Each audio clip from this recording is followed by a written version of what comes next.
menunjukkan kepada kita, wa qadha rabbuka an ta'budu illa iyyah wa bil walidaini ihsan. Allah berfirman di dalam Al-Qur'anul Karim, dan Allah perintahkan kalian untuk menjadikan Allah sebagai sesembahan.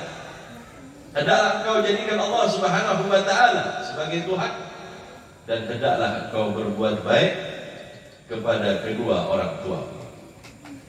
Perintah pertama untuk menghambakan diri kepada Allah. Sebab itu kemudian ketika perintah Allah untuk taat kepada Allah, pastilah diiringi dengan ketaatan kepada kedua orang tua.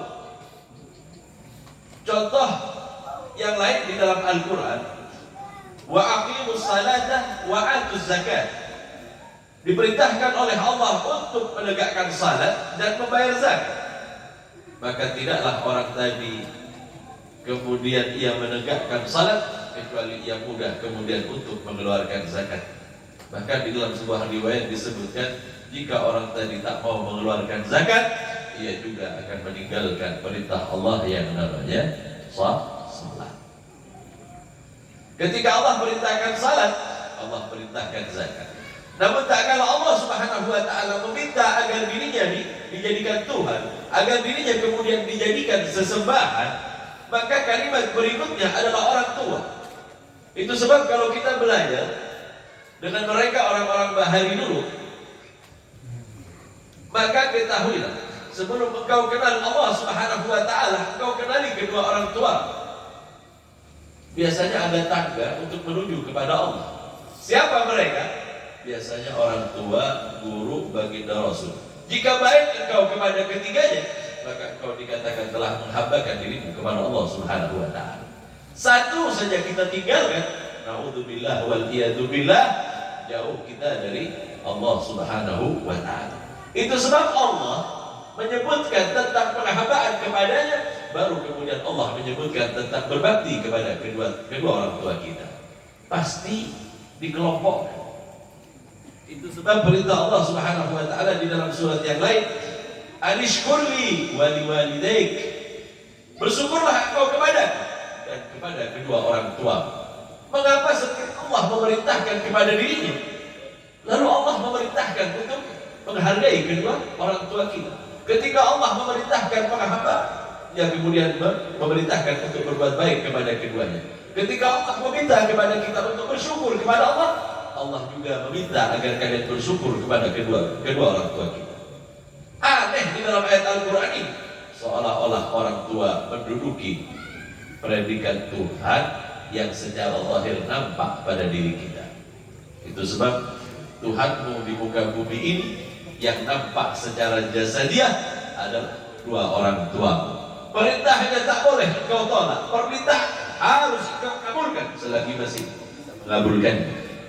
Selagi ia memerintahkan kepadamu tentang berbakti kepada orang tua, hendak ia meminta agar engkau kemudian menghambakan dirimu kepada Allah Subhanahu wa ta'ala, maka engkau wajib taat kepadanya selagi dia enggak ngajak maksiat kepada Allah. Ini hal yang luar biasa. Sehingganya benar-benar perintah untuk berbakti kepada keduanya adalah perintah Allah Subhanahu wa ta'ala di dalam Al-Quran yang wajib kita nomor satukan. Sebaik apa ibadah, setinggi apa jabatanmu, sebaik apapun kedudukanmu di mata manusia, jika kau tinggalkan kedua orang tuamu, engkau bukanlah apa-apa. Perbaiki segalanya, perindah ibadah. Jika salah adabmu kepada orang tuamu, engkau tidak akan pernah mencium aroma surga. Na'udzubillah wal iyadzubillah.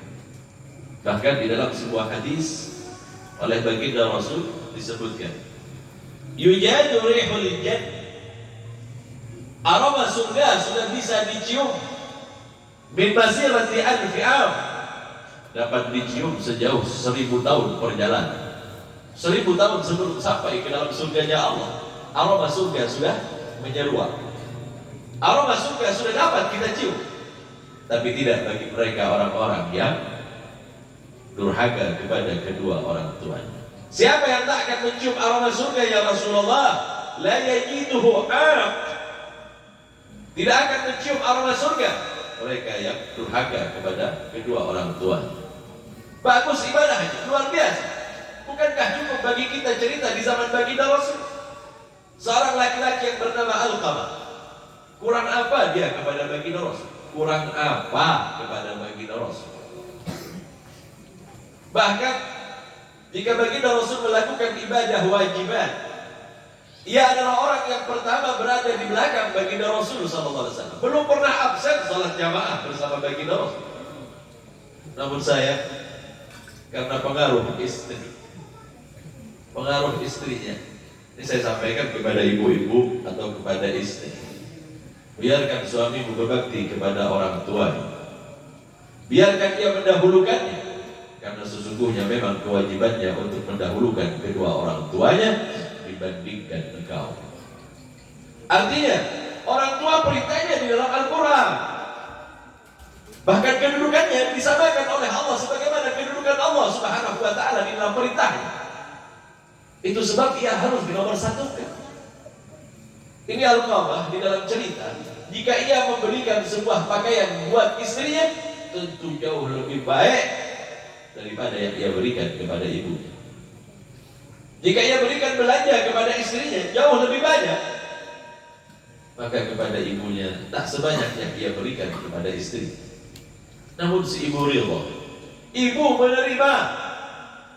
Sampai suatu ketika ada sebuah peristiwa yang membuat ia harus memilih antara istri dan ibunya. Saat itulah kemudian keimanan Alqamah diuji. Ketika ia diuji, jauh lebih berat kepada sang istri. Itu sebab kemudian menjadi beban bagi dirinya tak kalah kembali kepada Allah Subhanahu wa ta'ala. Akhir dari hayatnya, sulit ia mengucapkan kalimat tauhid, sulit lisannya untuk bergerak menyebut nama Allah Subhanahu wa ta'ala. Maka tahulah baginda Rasul sallallahu alaihi wasallam, ketika dihadirkan baginda Rasul ke hadapan Alqamah yang dalam keadaan sekarat, maka baginda Rasul meminta Alqamah untuk melafazkan kalimat tauhid. Namun berat betul Alqamah menyebutkan kalimat tauhid. Tahulah baginda Rasul, Alqamah baik kepada. Alqamah adalah seorang mukmin yang luar biasa. Ia taat kepada perintah Allah. Ia senantiasa mengikuti aku. Belum pernah absen di dalam salat jamaah dan di dalam banyak peperangan. Tapi mengapa tiba-tiba lisannya keluh, kata baginda Rasul? Ada sesuatu yang salah, kata baginda Rasul. Jika hal ini mencegahnya untuk kemudian meraih surga Allah, maka pastilah permasalahannya adalah orang tuanya. Baginda Rasul tahu langsung. Karena jalan yang menyetop kita ke dalam surga Allah itu diantaranya adalah orang tua kita yang tidak diperhatikan atau kita yang kemudian durhaka kepadanya. Sebab baginda Rasul berkata, masih tersisahkah salah seorang di antara dua orang tua dari Alqamah? Ada ya Rasulullah yang memiliki seorang ibu. Panggillah ia untuk datang kemari. Maka dipanggillah sang ibu. Ketika datang sang ibu, berurai air mata sang ibu melihat keadaan si anak tadi. Namun dia ingat bagaimana perlakuan Alqamah kepadanya. Maka ia kemudian mengadukan tentang Alqamah kepada baginda Rasul. Ya Rasulullah, sungguh aku telah dinomorduakan dengan istri. Ia memberikan segala sesuatu yang baik kepada istrinya, namun menjadikan pilihan kedua kepadaku. Jika ia berikan pakaian yang baik, maka kepadaku yang jauh lebih murah dibandingkan apa yang dia berikan kepada istri. Ia lebih memperhatikan istrinya daripada memberikan perhatiannya kepadanya. Kata baginda Rasul, selayaknya engkau sebagai orang tua untuk memaafkan dirinya. Sungguh aku tak rela ya Rasulullah dengan apa yang ia berikan kepadamu.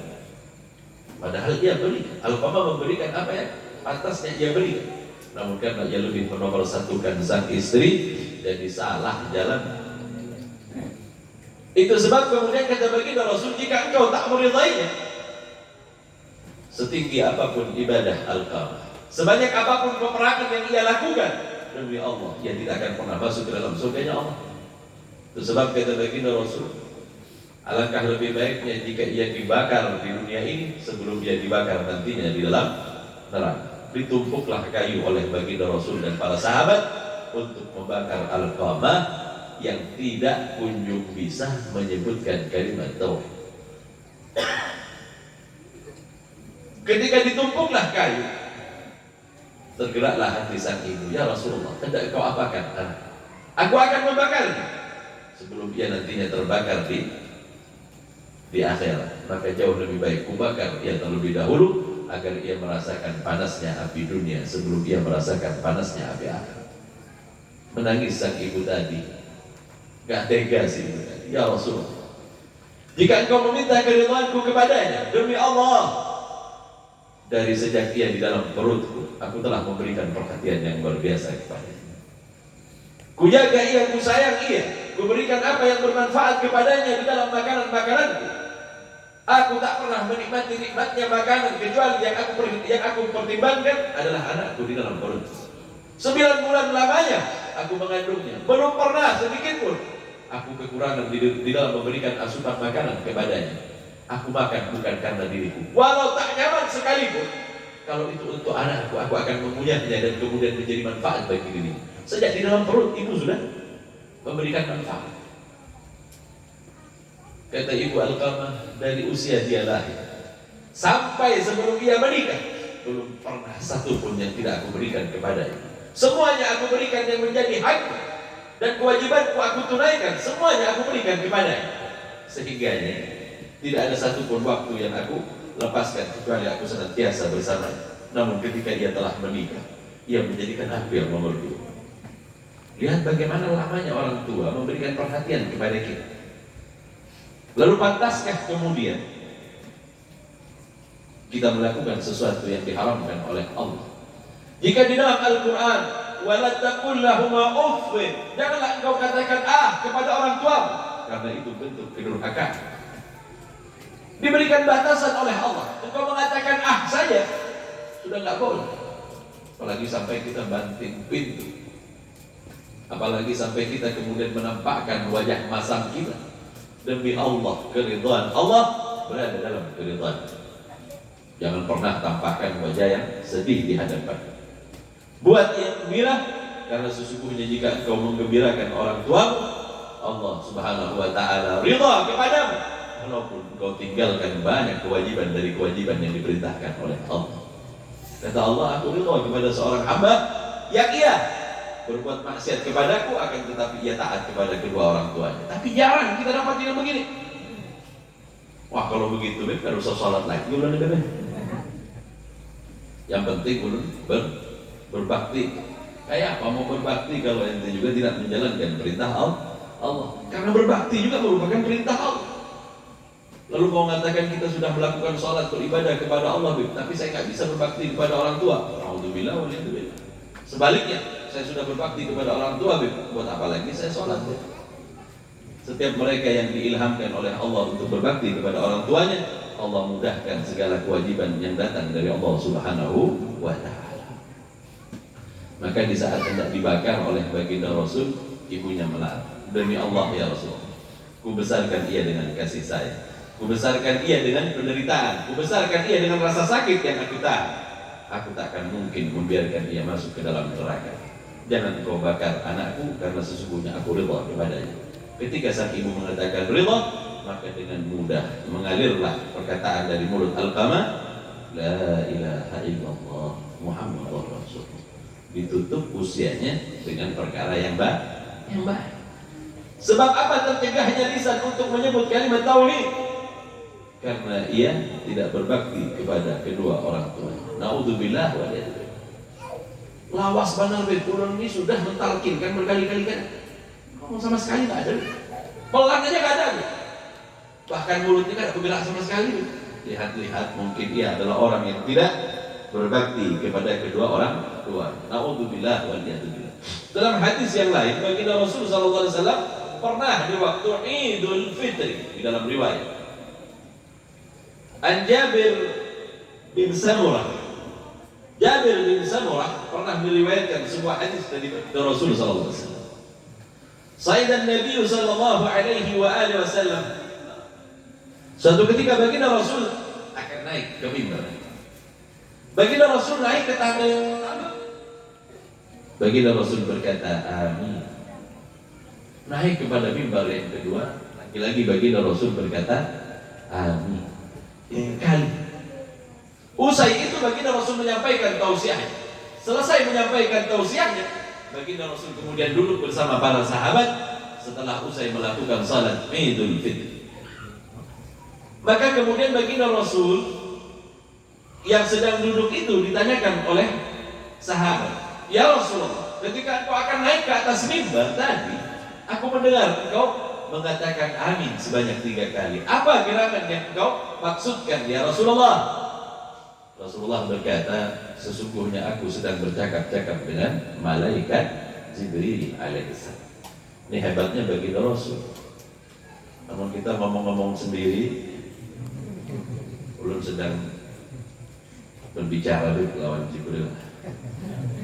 Jibril yang mana? Karena ada di situ Bondo itu ada anak SD namanya Jibril juga. Lah, ini maksudnya malaikat Jibril kalau baginda Rasul. Apa kata malaikat Jibril kepada baginda Rasul sallallahu alaihi wasallam? Kata malaikat Jibril, "Ya Muhammad, man adraka ahada walidayk famata fadakhala an-nar." Kata malaikat Jibril, "Ya Rasulullah, jika ada salah seorang di antara umat yang mendapati salah satu dari ayah atau ibunya masih hidup, kemudian dia masuk ke dalam neraka, maka ia adalah orang yang celaka." Amin, kata baginda Rasul. Lihat bagaimana baginda Rasul mengaminkan. Jika baginda Rasul mengaminkan, hal ini adalah perkara yang akan langsung terjadi kepadanya. Na'udzubillah wal iyadu billah. Artinya baginda Rasul mengaminkan jika ada seorang anak yang durhaka, ia tidak akan pernah mencium aroma surga. Na'udzubillah wal iyadu billah. Diaminkan langsung oleh baginda Rasul. Bagaimana mungkin ia melewati waktu yang panjang bersama kedua orang tuanya? Ini kata orang Arab, "Ya bahtukum, selamat kepada kalian yang masih memiliki salah satu di antara keduanya. Kalian masih punya tiket untuk masuk ke dalam surga Allah Subhanahu wa taala." Jangan pernah sia-siakan. Jangan pernah disia-siakan. Selagi mereka masih ada, maka berikan perhatianmu kepadanya. Jangan pernah kau sakiti hatinya. Karena apa? Jika engkau diberkahi oleh Allah dengan adanya salah seorang di antara mereka dan masih hidup di antara kita, maka ketika engkau diberikan kesempatan ini, berbaktilah kepada salah satu di antara jika masih ada. Ibu ulun masih tersisa, ibu ulun. Surga ente di tangannya. Masih tersisa apa ada? Surganya ada di ayahnya. Surga ente berada pada ayah. Na'udzubillah wa iyadzubillah. Kata malaikat Jibril, sungguh celaka orang yang mendapati masa di mana salah seorang di antara mereka hidup, kemudian dia tidak berbakti kepada salah seorang di antaranya. Celaka, masuk neraka. Baginda Rasul mengaminkan. Alhamdulillah, alhamdulillah. Ketika diaminkan oleh baginda Rasul, ini adalah sebuah hal yang serius, bukan perkara yang mudah. Baginda Rasul tidak akan pernah mengaminkan kecuali memang sudah tak ada jalan lain. Bahkan baginda Rasul sebagai guru dari Alqamah tak mampu menyelamatkan Alqamah tak kala ia memiliki salah kepada kedua orang tuanya. Alhamdulillah wa iyadzubillah. Artinya bukan wilayah baginda Rasul, bukan. Syafaat seperti apapun tidak akan bermanfaat jika ia kemudian durhaka kepada kedua orang tua. Celaka, kata malaikat Jibril. Ya Rasulullah, celaka orang yang mendapati masa salah satu di antara kedua orang tuanya, kemudian dia tidak berbakti kepadanya. Na'udzubillah wal iyadu billah. Terlebih lagi ibu, perjuangannya yang luar biasa memang Allah bebankan kepadanya. Sampai-sampai baginda Rasul berpesan 3 kali tentang ibu dan sekali tentang anak. Itu sebab berbaktilah kalian kepada kedua orang tua kalian, dan jika masih ada salah seorang di antara mereka, gunakan waktumu, habiskan waktumu, pusatkan perhatianmu kepadanya. Jangan sampai pernah ia bersedih, bahagiakan ia karena engkau membahagiakannya. Surga adalah milikmu nanti. Kemudian apa lagi kata malaikat Jibril? Aminku yang kedua kata baginda Rasul, Jibril berkata kepadanya, "Ya Muhammad, man adraka syahra Ramadan." Barang siapa yang mendapati bulan Ramadan, famata falam yughfar lah, fa'adkhalan nar. Na'udzubillah wa iyyakum. Kita baru saja melewati yang namanya bulan Ramadan. Harusnya kita bisa memastikan bahwa kita harus mendapatkan ampunan dari Allah. Karena apa? berapa banyak bentangan waktu yang Allah berikan kepada kita di bulan Ramadan, semuanya akan mengarah kepada ampunan Allah Subhanahu wa taala. Sehari saja engkau beribadah di dalamnya, maka pahala beribu-ribu tahun engkau dapatkan. Lalu jika kita menyia-nyiakan bulan Ramadan yang sudah lalu, jangan berharap kemudian kita akan mendapatinya pada bulan yang akan datang. Naudzubillah wa na'udzubillah. Kalau kita sibuk berharap semoga kita masih mendapatkan 30-40 kali Ramadan yang akan datang. Amin. Karena sebuah kesempatan yang tidak akan mungkin datang dua kali.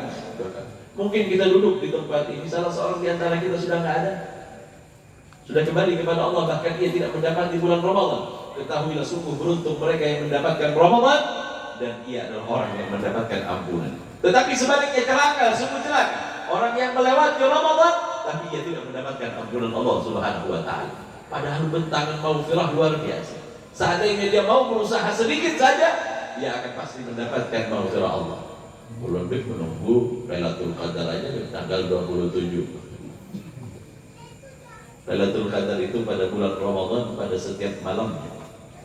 Pada setiap malam, jika kau jalankan semua perintah Allah, salat yang 5 waktunya, sunnah yang diajarkan oleh baginda Rasul, Al-Quran yang kau baca dalam sehari di bulan Ramadan, pahalanya sama dengan Lailatul Qadar. Maksudnya itu, salat 5 waktu kita jalankan, iya. Sunnahnya, sunnah qabliyah, ba'diyah kita jalankan. Duha kita lakukan, salat malam kita kerjakan, baca Al-Quran walau cuma 1 juz, pahala kalian melakukan ibadah ini jika dikumpulkan menghasilkan Lailatul Qadar dalam 1 hari 1 malam. Jadi sehari semalam jika engkau habiskan dalam ibadah, sama halnya engkau telah mendapatkan Lailatul Qadar. Lalu bagaimana Lailatul Qadar yang pada tanggal 27 atau pada malam-malam ganjilnya hari? Di waktu itu waktunya hanya sesaat. Kalau ini seharinya sama dengan Lailatul Qadar, sehari semalamnya sama dengan Lailatul Qadar, sedangkan Lailatul Qadar yang dimaksudkan oleh Al-Quran adalah waktu yang sesaat sama dengan 84 tahun lamanya. Artinya pada setiap malam kita bisa meraih Lailatul Qadar, bisa. Ini tanggal 1 nggak begitu rajin, tanggal 2 kan begitu malam, tanggal 21 wah kada lepas sarungnya mau nunggu Lailatul Qadar. Salah besar, karena di awal bulan Ramadan sudah masuk kepada waktu di mana waktu itu Allah berikan pahala yang jika engkau habiskan di dalam penghambaan kepada Allah 1 hari 1 malamnya sama dengan Lailatul Qadar. Lalu Lailatul Qadar yang malam tanggal 27 atau 21 bagaimana Bu? Iya, hanya sesaat. Itu pun kalau ente dapat. Padahal di dalam setiap malamnya adalah Lailatul Qadar yang bisa engkau raih. Berbahagialah mereka yang melewati bulan Ramadan dan dia habiskan waktunya di dalam beribadah kepada Allah Subhanahu wa taala. Kenapa sih Allah lipat gandakan pahala kita? Karena umur kita yang pendek. Kalau kita bayangin umur Nabi Allah Nuh alaihissalam 2000 tahun. Kayak apa kita mau mengalahkan ibadah mereka?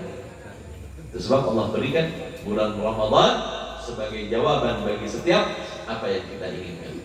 Umat baginda Rasul ini nyaman benar Pak. Dijadikan kita umat yang terakhir. Karena lama-lama kita menunggu di barzah. Coba bayangin umatnya Nabi Allah Nuh, mulai dari zaman Nabi Allah Nuh dulu, dia nungguin kita nih. Panjang, panjang. Kalau di dalam kebahagiaan, alhamdulillah. Tetapi jika di dalam adab, naudzubillah wal iyadzubillah. Allah jadikan Nabi Allah Adam di waktu subuh. Sesungguhnya dalam pandangan Allah, Allah jadikan manusia itu tak ubahnya bagaikan laron. Keluar di waktu maghrib, di waktu subuh sudah berserakan sayap-sayap. Maksudnya sehari dalam pandangan Allah kita ini, dalam pandangan Allah kita hanya hidup 1 hari. Dari zaman Nabi Allah Adam sampai umat yang terakhir nanti, dalam pandangan Allah tak ubahnya bagai 1 hari. Allah jadikan Nabi Allah Adam di waktu subuh. Allah ciptakan Nabi Allah Adam di waktu subuh. Ketika masuk salat duha, Allah jadikan Nabi Allah Ibrahim alaihissalam. Maksudnya gimana nih? Nabi Adam umat yang pertama, Nabi Ibrahim di waktu duha. Sebagian riwayat menyebutkan Nabi Allah Musa di waktu zuhur. Di antara waktu zuhur dan asar, Allah jadikan Nabi Allah Isa alaihissalam. Musa pada zuhurnya, di antara zuhur dan asar Allah utus Nabi Allah Isa, maka Nabi Allah Isa telah berlalu masanya. Ketika Allah bersumpah di dalam Al-Quran, wal asri, demi waktu asar. Maksudnya apa?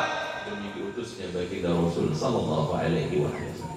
Kita ini umat, Pak, yang diutus oleh Allah. Nabi kita diutusnya di waktu asar. Jika semalam, jika sehari dalam pandangan Allah, berarti kita berada di ujung hari. Sudah senja umat ini. Itu sebab kita gak bakal lama di dalam barzakh. Na'udzubillah wa na'udzubillah kalau jadi umatnya Nabi Allah Musa, dari waktu zuhur sampai kepada menunggu. Kalau menunggu dalam nikmat enak aja. Tapi jika menunggunya di dalam siksaan, jangankan bertahun-tahun, sesaat saja kita menunggu di dalam siksaan, seolah-olah panjang betul. Kalau nggak percaya Pak, kita naik pesawat, ada guncangan pesawat, padahal cuma beberapa menit Pak, tapi rasanya, ya Allah nggak selesai-selesai, seolah-olah berjam-jam dalam pesawat, padahal cuma 5 menit aja. Tapi rasa takut yang luar biasa Allah berikan kepada kita. Lalu bagaimana dengan barzakh? Lalu bagaimana jika waktunya panjang seperti umat Nabi Allah Nuh? Untung kita dijadikan umat baginda Rasul, umat penghujung yang nabinya diutus di waktu asar dan kita berada di waktu senja. Gak lama menunggu kiamat, kita gak lama di dalam barzakh. Ini pertama. Umur kita pendek, betul. Umur kita pendek agar kita ini gak terlalu lama di dalam barzakh. Umur kita pendek, tetapi pahala oleh Allah dilipat gandakan. Yang luar biasanya umat baginda Rasul udah dijadikan umat yang terakhir, tapi masuk surganya masuk duluan. Surga Allah harapkan, kata baginda Rasul sallallahu alaihi wasallam. Surga diharapkan kecuali aku dan umatku memasukinya terlebih dahulu. Terakhir kan masuk surga dulu kan. Itu yang sholat Pak. Kamu tidak sholat jangan berharap surga lama. Untuk yang menjalankan perintah Allah, untuk mereka yang menjalankan apa yang merupakan kewajiban, untuk mereka yang taat kepada kedua orang tuanya, yang berbakti kepada kedua orang tuanya. Apalagi hikmah kita ini dijadikan umat yang terakhir. Umat yang terakhir ini ibadahnya sedikit aja Pak, dibandingkan umat-umat terdahulu. Tetapi Allah lipat gandakan. Karena apa? Karena usianya yang pendek tadi. Allah jadikan tubuh kita nggak sama kuatnya dengan umat-umat terdahulu. Besar tubuh mereka, mampu mengukir gunung. Kita kayak apa? Banjir sedikit sudah mengungsi Pak. Kalah. Kenapa lemah jasad kita ini? Karena memang ibadah yang Allah persiapkan tidak terlalu banyak buat kita. Beruntung engkau jadi umat baginda Rasul tanpa harus memilih. Padahal Nabi Allah Musa menginginkan untuk menjadi umat baginda Rasul. Nabi Allah Isa menginginkan jadi umat baginda Rasul. Kenapa? Karena banyak keutamaan. Kata Nabi Allah Musa, inni ajidu fil alwah, aku dapatkan di dalam alwah. Kata Nabi Allah Musa kepada Allah, umatun, sebuah umat, mereka itu dosanya bagaikan gunung, tetapi begitu masuk ke dalam barzakh diampuni oleh Allah begitu saja. Dosanya banyak, tapi begitu istighfar habis itu dosa. Lalu umat yang terdahulu gak gampang. Lihat bagaimana Bani Israel jika telah berbuat dosa, dia harus bunuh diri terlebih dahulu untuk menebus kesalahannya. Mau jadi umatnya Nabi Musa, nebus salah begitu. Begitu kena najis pakaiannya harus dipotong. Kita cuci sedikit selesai. Gampang umat baginda Rasul. Keutamaan semuanya karena baginda Rasul sallallahu alaihi wasallam. Alhamdulillah, tsumma alhamdulillah. Kemudian yang ketiga kata malaikat Jibril, ya Rasulullah, celaka, sungguh celaka tak kala disebut namamu, nama baginda Rasul, dia tidak bersalawat kepada baginda Rasul sallallahu alaihi wasallam. Allahumma shalli wa sallim ala sayyidina.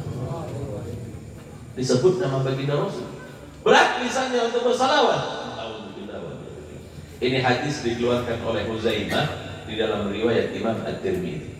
Di dalam Sunan At-Tirmidzi ini memposisikan diri sebagai hadis sahih yang berasal dari malaikat Jibril, yang berasal dari Allah Subhanahu wa ta'ala. Itu sebab salah satu perintah di dalam kisah tadi adalah hendaklah engkau berbakti kepada kedua orang tua. Nah, di dalam hadis baginda Rasul yang menyebutkan mereka orang yang tidak akan mencium aroma surga, yang pertama, aku orang yang kemudian tidak berbakti kepada kedua orang tua. Yang kedua, wala qati'ir rahim, mereka yang memutus hubungan persaudaraan. Orang yang memutus tali persaudaraan ini, Pak, walaupun dia lewat di 100 Ramadan, dia tidak akan pernah mendapatkan maghfirah Allah Subhanahu wa taala. Jangan 100, 1000 Ramadan dia lewati, dia nggak bakalan diampuni selagi dia qati'ur rahim. Itu sebab memang dianjurkan oleh baginda untuk menyempurnakan ibadah puasa kita. Begitu selesai puasa, kita adakan acara silaturahim. Apa gunanya? Agar kemudian kita minta maaf satu dengan yang lainnya. Yang terputus tadi persaudaraannya disambung kembali, agar kemudian dah di bulan puasanya diterima oleh Allah. Na'udzubillah wal iyadzubillah. Maka ketahuilah apa yang diajarkan oleh baginda Rasul telah sempurna, dan ketahuilah jika engkau benar-benar di dalam menjalankannya, engkau akan mencium aroma surga dari jarak 10.000 tahun perjalanan, engkau akan mencium aroma. Apalagi yang berikutnya, wala syekhun zani, orang tua sudah bau tanah kata orang, masih berbuat zina. Orang yang begini juga tidak akan mencium aroma surga. Saya pernah baca, auzubillah wa a'udzubillah, semoga Allah amatkan kita semua. Seorang kakek-kakek mati dalam pelukan wanita tunasusila. Pak, kakek-kakek kita ini masuk umur 40 sudah kepikiran, Pak. Kalau sudah kakek-kakek masih sering main di situ, na'udzubillah. Makanya jangan terlalu banyak minum obat kuat, Pak. Sudah umur 60 masih saja minum yang begitu-begitu. Apa gunanya? Bukankah ketika masuk ke usia 40 sudahlah harus dikurangi perkara-perkara yang demikian, agar engkau senantiasa bisa kembali kepada Allah Subhanahu wa taala. Kemudian apa yang berikutnya? Al-musabbirul izar, khuyala, orang-orang yang sombong, memanjangkan pakaiannya dengan maksud sombong di dalam kelakuan. Kenapa? Jika ia melakukan kesombongan, innamal kibriya lillahi rabbil alamin. Karena kesombongan itu pakaian Tuhan,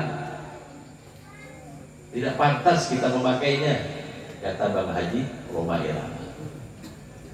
Bukan pakaianmu, tapi pakaian Tuhan.